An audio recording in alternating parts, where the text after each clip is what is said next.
get your pins and scissors ready, we're going to cut out.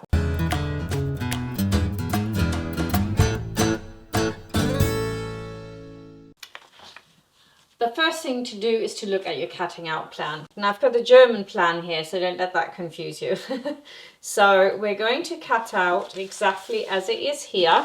So what we want to do is try to work with this so that you don't waste any of the fabric. That's the front piece, the 2 plackets, which need to go on as well. We need 2 of the back pockets and we need 2 of the front pockets. And then I'm going to pop these here. So see how wide your fabric is and see what you can do with it. These we're only going to cut once, so only from the top layer. So I could cut them here.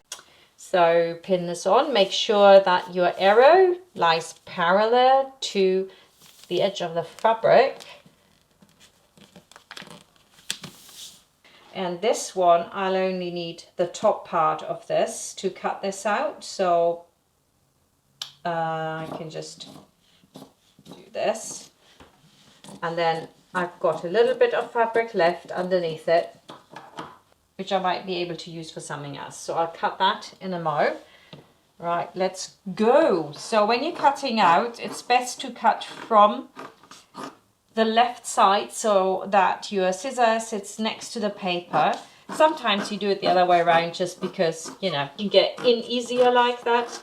But generally speaking, it's better if you do it like this. Now from this way, because I'm in such a small space, I cut from this side as well. But what you will find is that it's way tidier if you cut it from the other side, especially if you're a beginner. It's one of those things that I learned as an apprentice. I'm just gonna go straight over here so I can move this around, and that makes my cutting out easier. One of the things that I like is once it's pinned, you can move it around.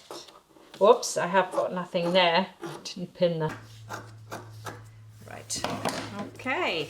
And the final bit you need, of course, is the interfacings. You need to cut that out as well. And you need 1 of the facings. You can remove the seam allowance from it if you like. If you're making your dungarees without the snap placket closure, then you only need to cut out your facing and your lining for the pocket and the lining of the bib. And you can leave out those plackets, of course, you don't need them. Everything's cut out. We can start with our first chapter of sewing, and that is how to work the patch pockets.